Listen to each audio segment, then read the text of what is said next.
welcome to Heyday, the channel that brings you nostalgia as it used to be. We're coming to you as always from our home here at the Heritage Motor Centre. Since we last showed our compilation of motoring gems from the 1950s, we've been absolutely inundated with requests to play more. So I thought it would be a good idea to put together this little compilation of motoring scenes from the 1950s. And I've brought along with me my good friend Amy James to help.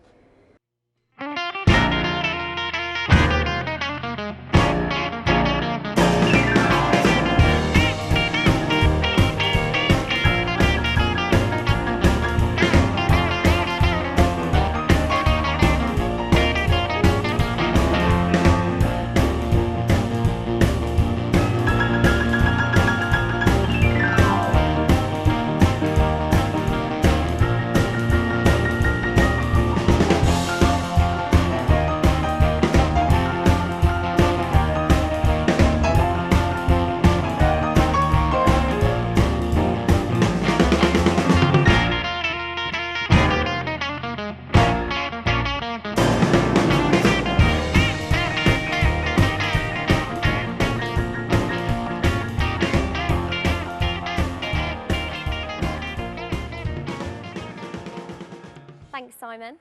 Now, in the 1950s, not everyone had access to a car, but nearly everyone wanted one, which was why the highlight of the motoring year was the Earl's Court Motoring Show, which literally drew thousands of motoring enthusiasts from all around the country.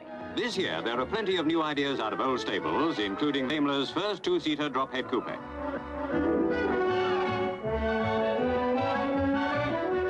The MG Magnet, 1.5 litre, is very cleverly displayed. And here's the Austin A105, bigger sister of the A90. This is the first Austin model to have two-pedal control. And on the Jaguar stand, the beautifully proportioned Mark 8, which is roomier than you'd think.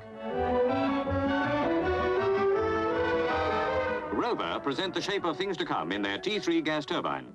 Not yet in production, of course, but proof that Britain is taking the lead in this revolutionary development.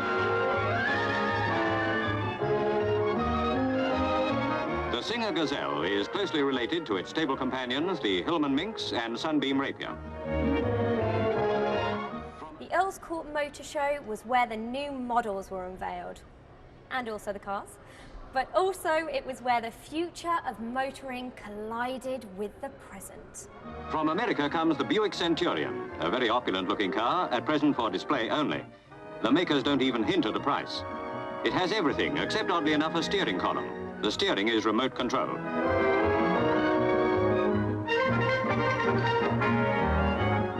You can buy the Rolls-Royce Silver Cloud with a fitted radio telephone and coffee machine.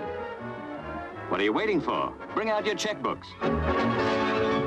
The 1950s do today seem a very long way away, but there are some similarities, because the same thing back then that sold cars sells today: sex.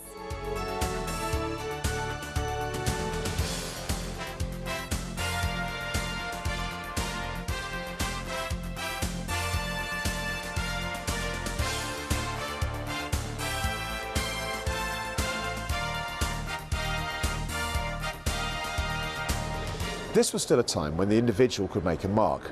Some of the designs seemed quite futuristic for the time, and others completely unfeasible, as you're about to see in this footage. Although personally I quite fancy my own jet-powered car. Stars of the opera Porgy and Bess are among the crowd taking a close-up of the XP-21 Firebird, the first gas-turbined car ever built in the United States. The 200-horsepower engine is situated behind the driver. Great Britain led the field in the development of jet cars. We produced our first about 4 years ago. There's the business end of the Firebird. The Earl's Court Motor Show wasn't just about showcasing the cars. It was also about showcasing the car's gadgets.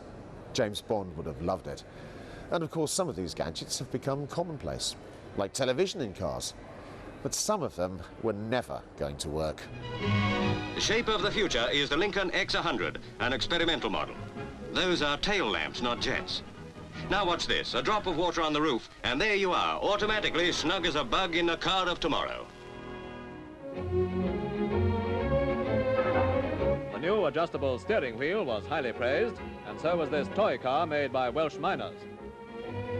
A sunshield that pulls down like a blind, and another boon, an inside-operated jack.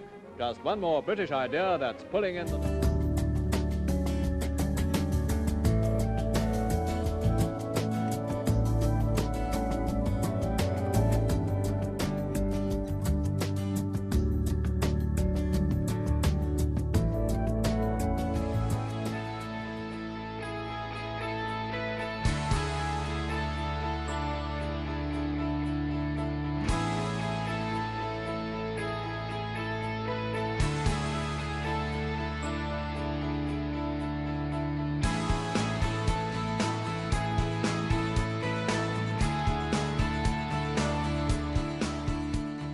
Now, at the Earls Court Motor Show, you couldn't just get yourself a gas turbine powered car or the car of the future.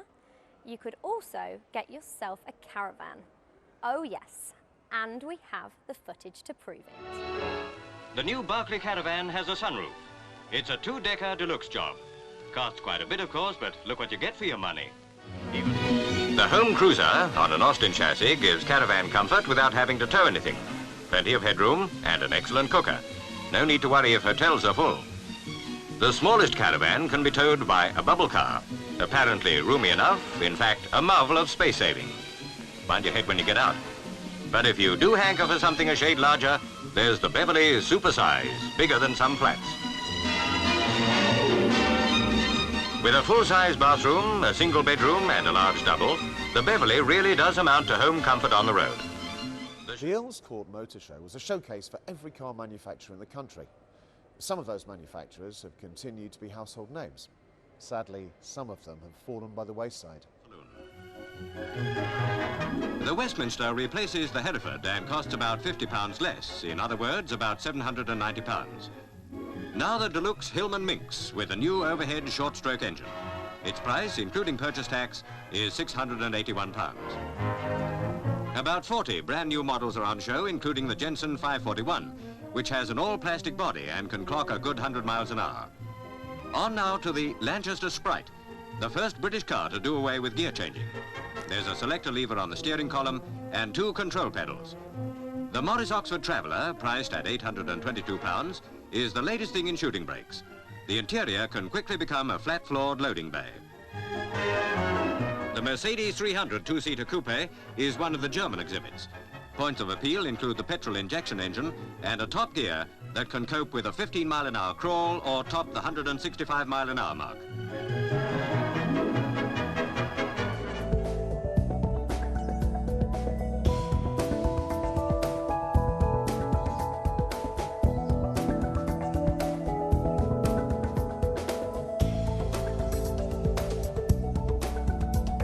In the 1950s, at the Earls Court Motor Show, a lot of brand new models were unveiled. And one of my favourite models was the state-of-the-art Morris Minor.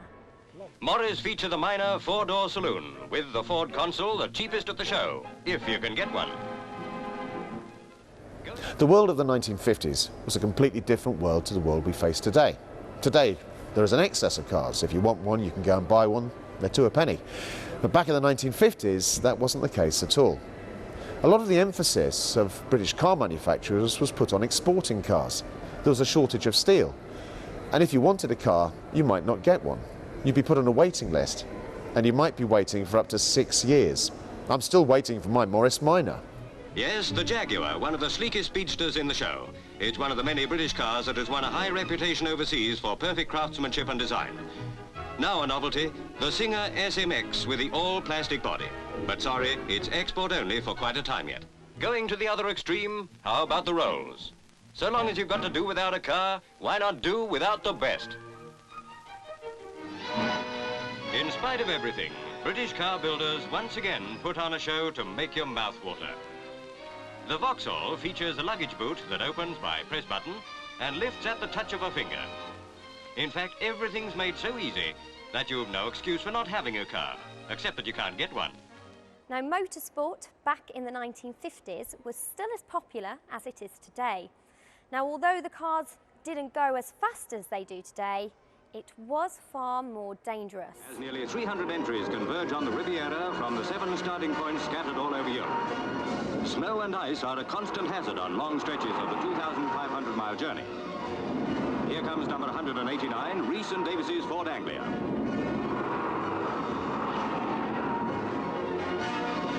Fatigue is the driver's worst enemy, but the crews battle gamely on. Here's Jaguar number 164, driven by Ronald Adams with Frank Bigger and Derek Johnston as crew. And as the cars pour into Monte Carlo and the points are added up after the final mountain test, the victory goes to this skillful trio, the second British win since the war. Fine driving in a fine car. The 60 starters are in their stride, thundering away to gain that early lead, which can mean so much in a mass start race such as this. Favourites among the big machines are the Mercedes team, led by Fangio, with Sterling Moss, Carl Kling and Pierre Levey. But the fans' eyes are also on Mike Hawthorne, Tony Rolt and the other Jaguar drivers. In the 1950s, motorsport was obviously slower, but it was every bit as dangerous as it is today. And we can tell that from some of the tragedies that were indeed captured on film. All seems to be going smoothly when disaster strikes at 125 miles an hour. Levey's Mercedes collides and blows up.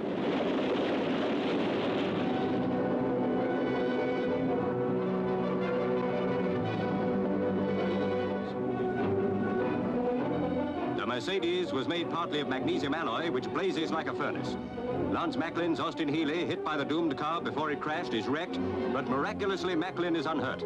While firemen fight the blaze, the race goes on. Most of the vast crowd know nothing of the tragedy.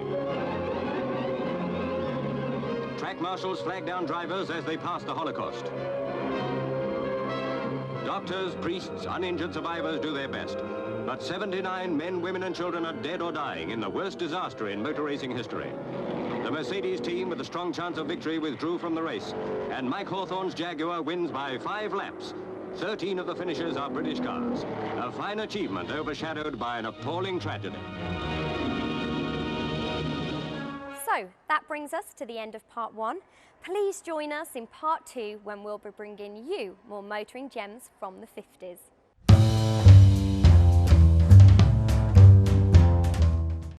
Hello and welcome back to part 2 of our journey through British motoring in the 1950s.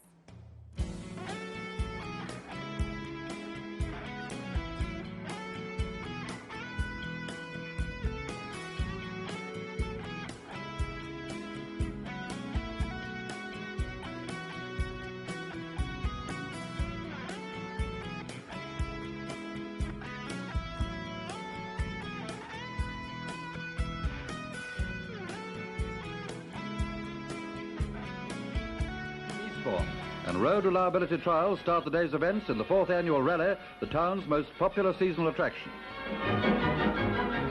To drive backwards and forwards between obstacles is a tricky test for the best of drivers. It's a good job petrol rationing finished in time for them to get in that extra practice.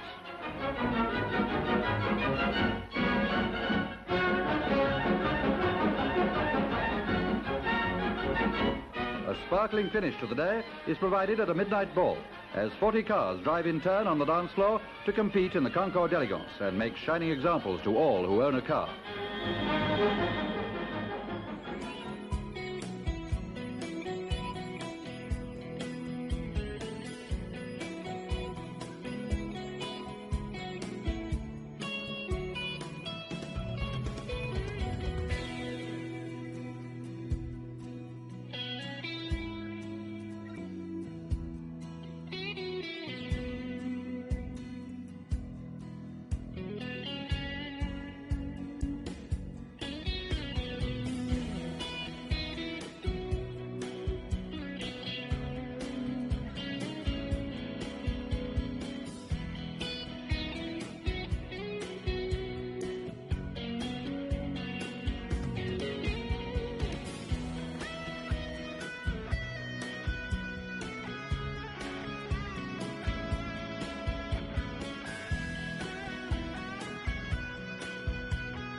international road race of them all, the Mille Miglia.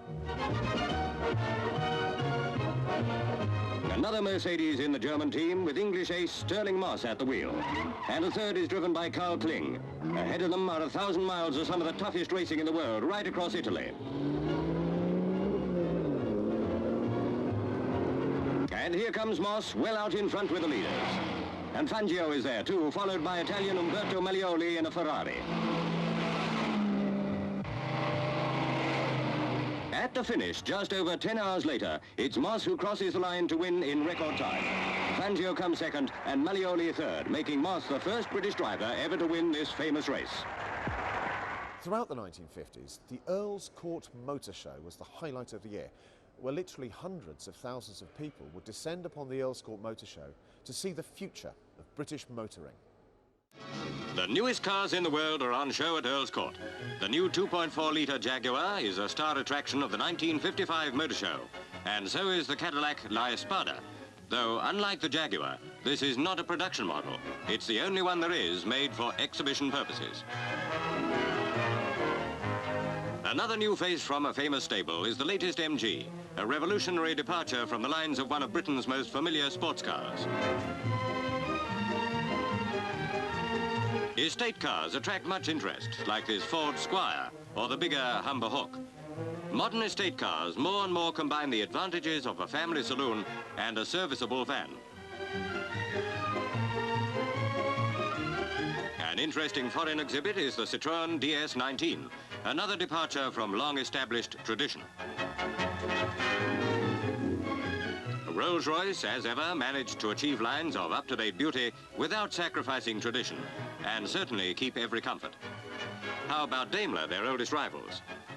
Surely this doesn't need polishing. Hello, who's this, a stowaway? Really, Mr. Wisdom, was that wise? Now, with such a big event going on, the news cameras were always there to document every second. This, in essence, turned the event into a mini time capsule, and we are proud to have the footage today and to show it to you.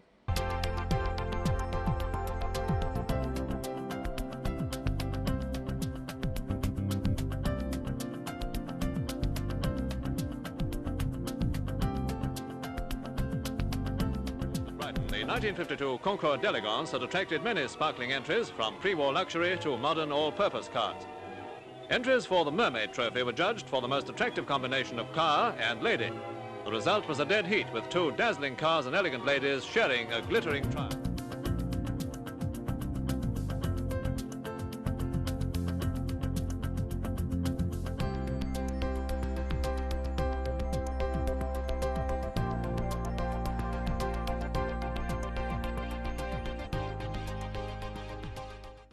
First Morris Minor, what a jewel in our collection it is. I think the Morris Minor's got to be in the top 5 of British motor cars that are most popular in the UK, and to have the first is fantastic, isn't it? Well, this car was kept by Morris Motors when it was new in 1948, and they used it for press and publicity and that kind of thing. And subsequently they had a little collection of cars from their history, and gradually over time it's come to be in our collection. Absolutely original fittings inside, stood the test of time very well, I think. And a feature of cars of the 1940s, 50s and indeed before, part of the technology of the day. But the difference with the Morris Minor, of course, that it had a much more streamlined looking front end, if you like. The sort of very marked wings of the 1930s had disappeared with the invention of this car, so it looked quite different. Well, Alec Izagonis, the guy who eventually was very famous with the invention of the Mini, this was his first whole car project, if you like, and certainly stamped his authority on the motor industry in the UK. Well over 1 million, with the commercials, more than 1.5 million by the time the production stopped in the very early 70s, so a great long production run as well.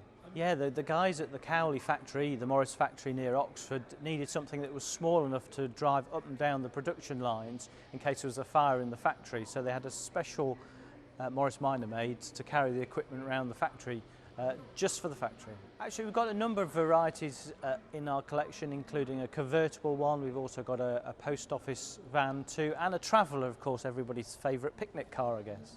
Some are on display in the museum and some are in store, but we have regular rotations of the collection, so if you come back more than once, which I'm sure you'll want to do, you'll be able to see it then. Now, the 1950s wasn't all fun and games. Dark forces were gathering, terrifying inventions were being invented, and we'd like to talk to you about one of them, the parking meter. Yes, let's go and have a look at parking meters being made. Revolutionary new measures are announced to cope with London's parking problem, and this is one of them, the 2-hour parking meter. It's no good smiling sweetly at a police constable. These things are glamour-proof and quite infallible. A factory on the Keaton bypass is turning them out in hundreds. A coin starts the meter working, and when your time's up, it says so. The meters are immune to weather, thieves, fiddlers, or counterfeit coins. And both the time and the charge can be adjusted, not of course by the motorist, according to local circumstances. In fact, the darn things just aren't human. So that about wraps it up for today's show. We hope you've enjoyed our journey into British motoring in the 50s. Join us next time for lots more fun.